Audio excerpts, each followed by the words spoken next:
I'm just a dorky guy, and many years ago, I heard the call to do justice in my heart, and I've basically spent my whole life trying to be obedient to it. I believe that legal services is or can be the most effective way to dramatically reduce poverty in San Francisco, in America, and kind of in service to that belief, I started Open Door Legal 10 years ago, 2 weeks after I got my license to practice law. And we are pioneering the country's first system of universal access to civil legal help here in San Francisco's communities of color. Thanks. You know, honestly, with a lot of crowds, legal aid doesn't sound super sexy. Or another way of saying, people don't really understand the problem. So I'll just start off with a story to kind of get us in the mindset of what are the issues that we are addressing. And it's for one of our clients, Claudia.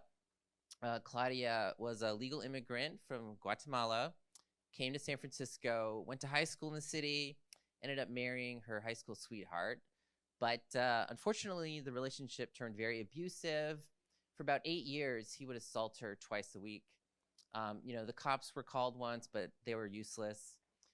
She was hospitalized once, but basically sent back home. And one day, and she had 2 kids with him, and one day her husband called the cops and says, "Oh, my wife has hit me," which wasn't true, but this is a kind of standard method of control. So the cops come, they arrest her, she spends 5 nights in jail, and then she's released and given a restraining order that prevents her from going home. So she couldn't get a change of clothes, she couldn't get any money, she couldn't see her children, and so she ended up homeless in San Francisco. And she had this trial on whether or not she would be allowed back in her home. And she went around the city, went to 5 agencies around the city and asked for help on this trial, and they all turned her away. They all turned her away. They said, "Oh, this isn't the kind of issue we handle," or "we're already at capacity," or something to that effect. And kind of found our street sign just by chance in the Bayview. Came in, we represented her.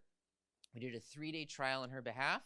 We got her back into the home. We got her husband out of the home. We got her sole custody of the children. We got her child support.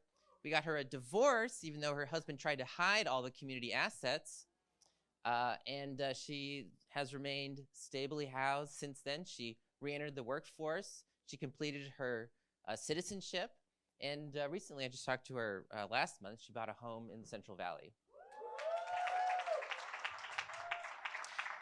And this all cost us, let's say, about $3,000. So why was it so hard to find help? Well, in California, we have about 0.79 legal aid attorneys for every 10,000 eligible people, or about 800 attorneys in the entire state to represent 4 million eligible people. So it's a miracle that even 1/3 of people with legal issues that reach out for help will get any help. 2/3 will get no help at all. And that's why Claudia could not get any help. Things are actually so bad, we've gotten so used to this, that every blue-colored country on this map is rated as having better access to civil justice than the United States.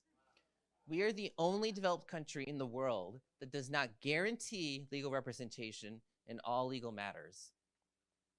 So it's kind of like saying we're the only developed country in the world that doesn't have a public school system, right? But we're so used to this. We're so used to this idea that people won't be able to get legal help that we don't even sort of recognize it as a problem. And that's why nobody talks about it. And the impacts on poverty are enormous. If you or low-income Americans can't enforce property rights, contract rights, or family rights, it essentially leads to the expropriation of billions of dollars of assets every year from communities of color. So, one study found that actually legal aid was the only intervention associated with a reduction in domestic violence. So why aren't we funding it? right? And this failure results in billions of dollars in lost earnings for women, along with billions of dollars in increased medical costs for women every year. So I started Open Door Legal along with my friend from law school, Virginia. We started in the back of a Salvation Army in the Bayview. And you know, our first year we had a budget of like $35,000. We paid ourselves minimum wage, you know, and we just started taking cases. And the whole theory was that we were going to kind of create this neighborhood-based model that would saturate the need for legal help among income qualifying people. And it was very hard. You know, just by creating that office and putting a sign on the street, we were pretty much immediately overwhelmed with requests for help from people with good cases like Claudia, who just couldn't get help anywhere else. I mean, I would hear stories every day of people being turned away at 5 or more places. And it's kind of astounding, you know, most human services in San Francisco, I feel like you have to like beg people to get the help, right? But in legal aid, there's so much latent demand, you know, you can't even keep up with the number of people that request help. So there was like about a 2-year period where I didn't sleep through the night once. You know, I would wake up covered in sweat 5 times a night, every night. You know, it was hard. So the model is essentially to create the country's first general hospital for legal issues, sort of like a provider of last resort that will ensure everybody can get legal help on, you know, viable legal matters or solvable legal issues. So here's some of the issues that we handle, including probate, bankruptcy, conversion, fraud, domestic violence, evictions, divorce, DACA, U visas, etc. It's extremely diverse. And more than that, we've actually built a case management product to start linking our services with the other legal aid providers in the city. And through that, create a network effect that will guarantee services for everyone in the city from any access point. In Bayview, over the last 10 years, we've actually represented about 5 to 10 families on every block. So this map is of Bayview around our first office, and every dot is a family that we've represented.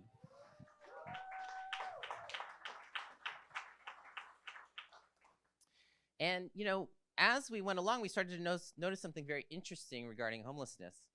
So here is a sort of a scatter plot of homeless counts in SF outside of District 10, which is mostly Bayview. And as you can see, since 2011, there's been about a 53% increase in the homeless count in San Francisco outside of D10. But within D10, it's actually dropped by about half. It's the only part of the city that's seen a major decrease in homelessness.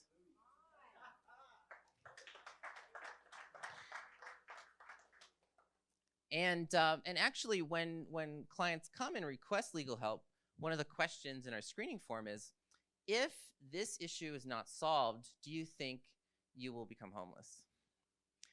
So the legal issues that could cause homelessness based off this are very diverse. It's only about a quarter eviction defense, but it includes public benefits, wage theft, property conversion, consumer fraud, domestic violence, and other housing issues.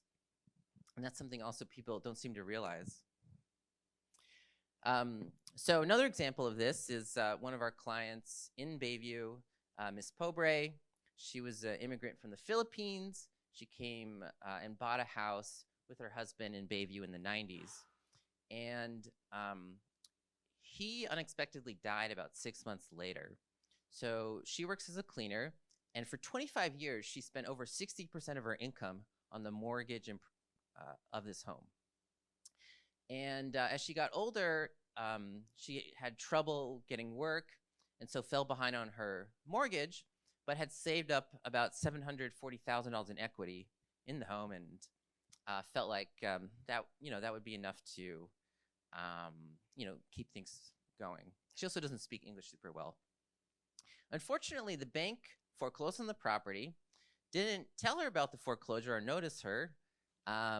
She found out about it because they sold the property for $50,000 to an investment group, sent her a check for 1 penny to represent her 25 years of investment in this property, and the investment group then gave her an eviction notice to vacate the premises.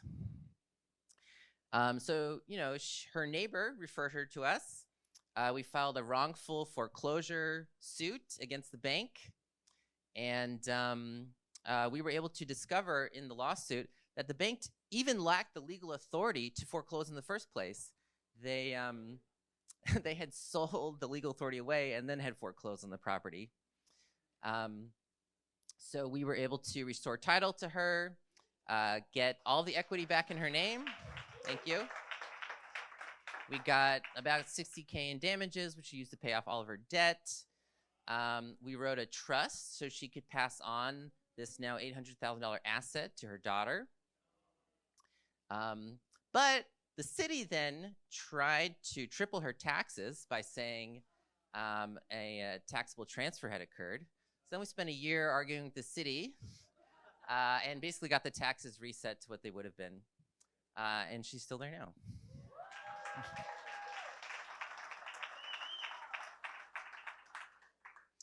So, we started to think, well, how is our work contributing to the reduction in homelessness in Bayview? And so we launched a major new study. We brought a team of researchers together. And essentially, the study design was to separate out all the incoming service requesters into a treatment or control group based off their residential zip code. Then we queried the city's sort of homelessness database to see what percentage of each group subsequently became homeless.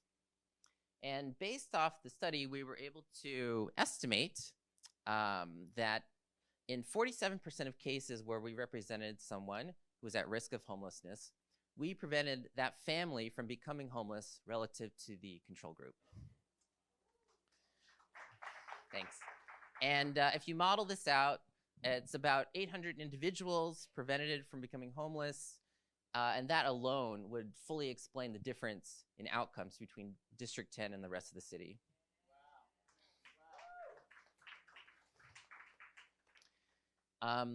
Furthermore, if you cost it out and compare it to a recent RCT in Santa Clara County, where they gave $2,000 cash to people who were at risk, you'd find that this intervention, this method of reducing homelessness, was about 7 times as cost efficient as the RCT.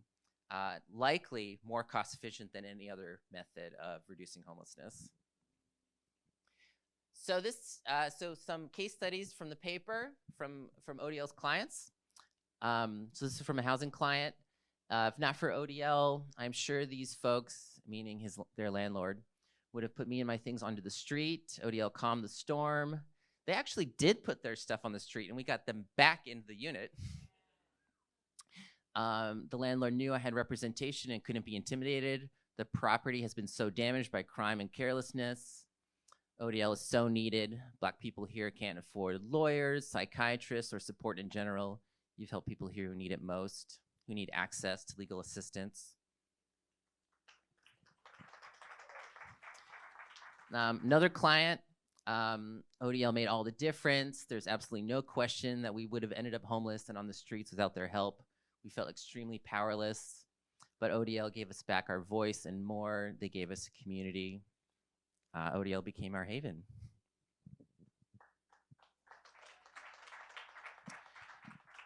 So in addition to preventing homelessness, the average client in the study got a cash reward of about $1,700 and canceled about $26,000 worth of debt.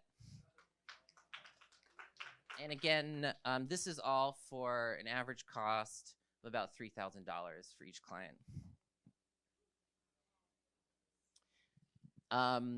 Our total outcomes of all time include over $50 million in direct assets won for low-income communities of color, and about 800 individuals prevented from becoming homeless. So, as I mentioned, we started with a $35,000 a year budget. We're at about $5.6 million now. And my vision is to finish scaling this model citywide, make San Francisco the first city in the country with universal access to justice. And I think basically for another $4 million a year, we could reduce homelessness in the city 20 to 40%.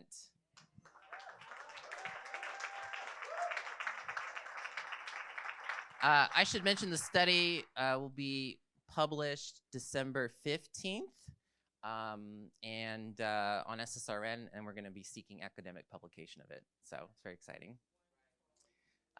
Because, you know, I envision a world where the law really belongs to all of us. And I believe that once we give everyone access to justice, homelessness and poverty will be dramatically reduced. So thank you.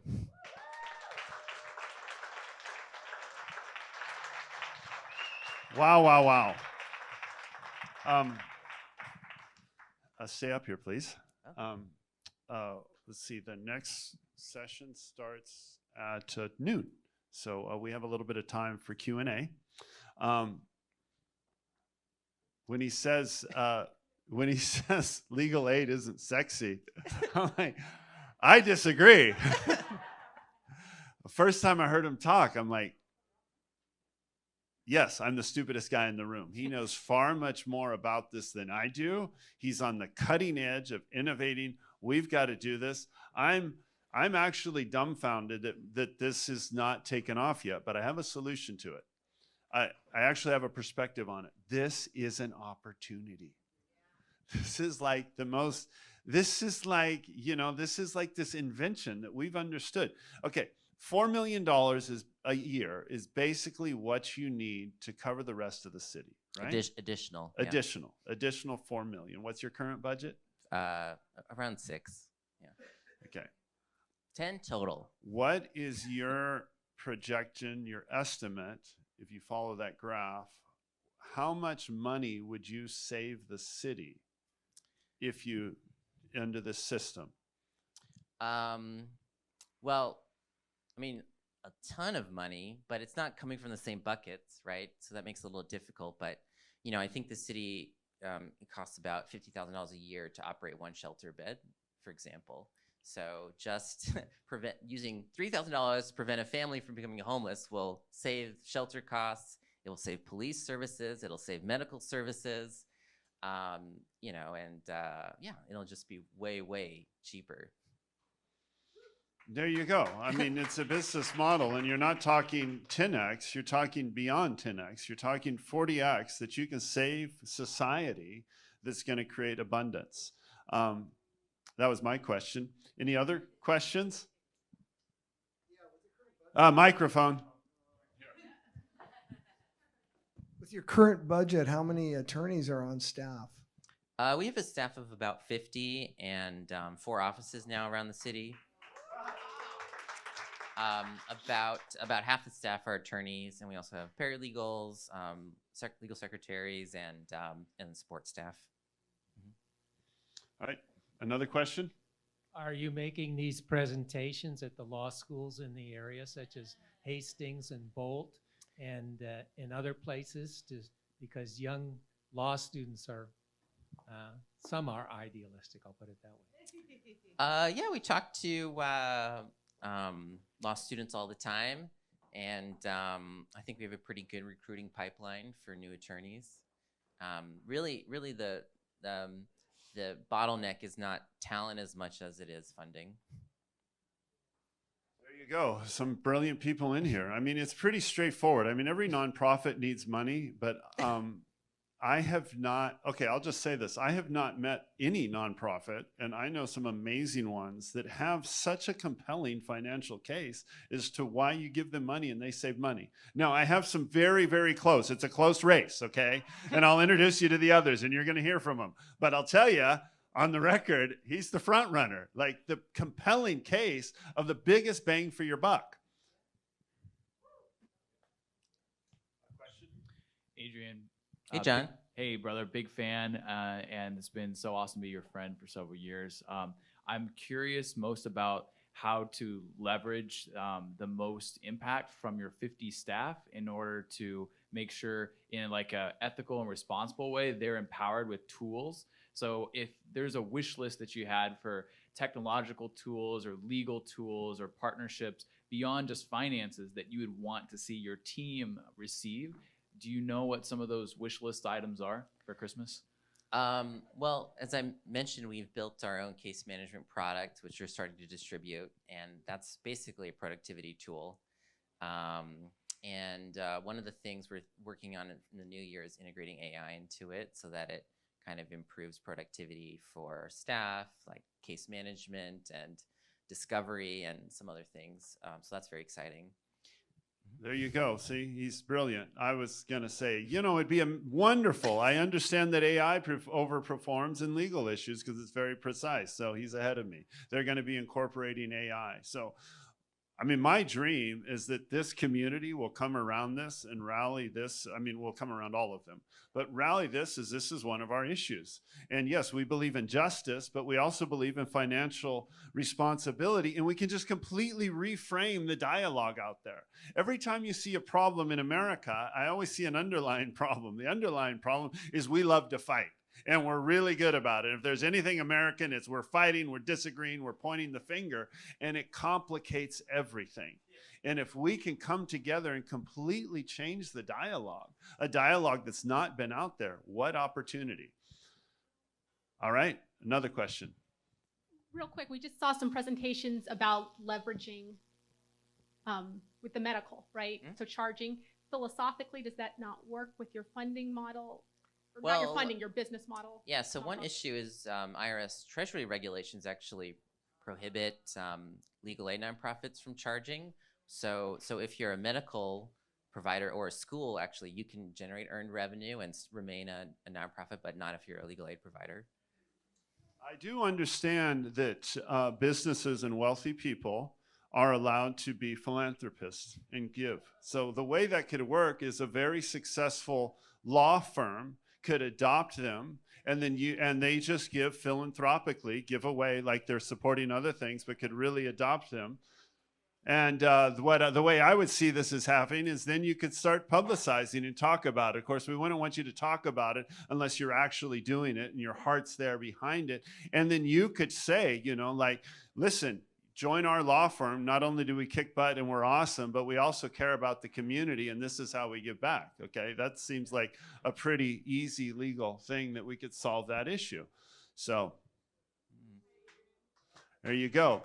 One of my, this is why we're doing this whole thing. So my vision and my dream is all of us are going to come together and we're going to start talking like this, and we're going to start working together, and the AI people are going to come alongside and help him.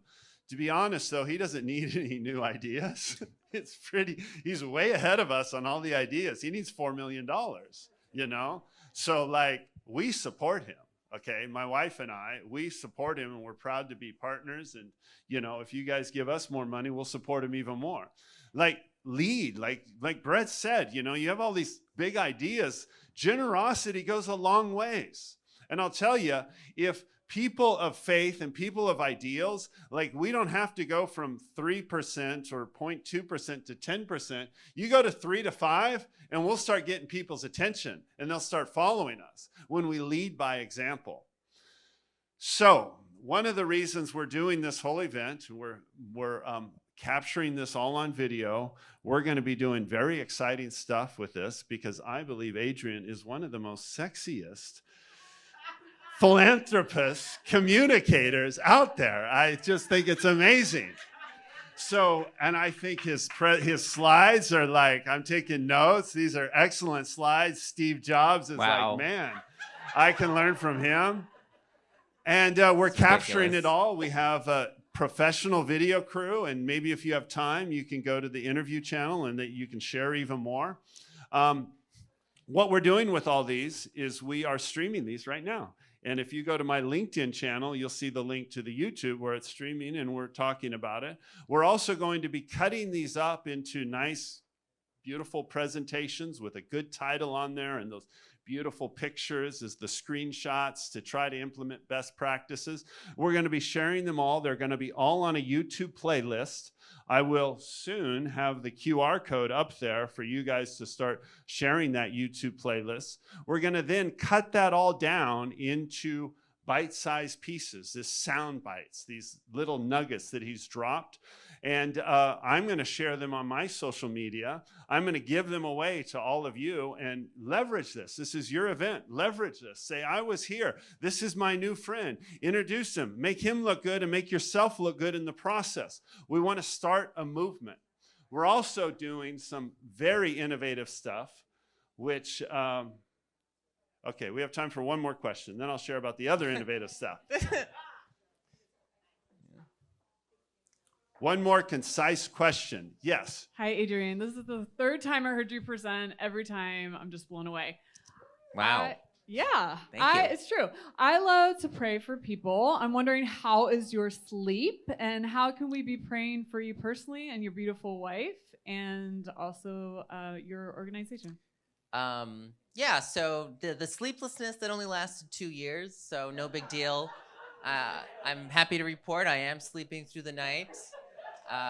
Yes, haven't had a night terror in a few months actually, so that's great. Yay. Yeah, no, the org. I mean, we have a lot more infrastructure. We have a lot more staff. Funding's much more stable now, so I'm really grateful for that, and I'm grateful for all of our supporters in the community that's come around our work. So yeah, I'm just kind of excited to finish proving that this can work at the citywide level, yeah. So whenever that happens, I'm ready for it. All right, let's give him a big hand clap. Thank you so much for presenting. Adrian's going to be around for the rest of the day, so grab time with him and, see how you can help.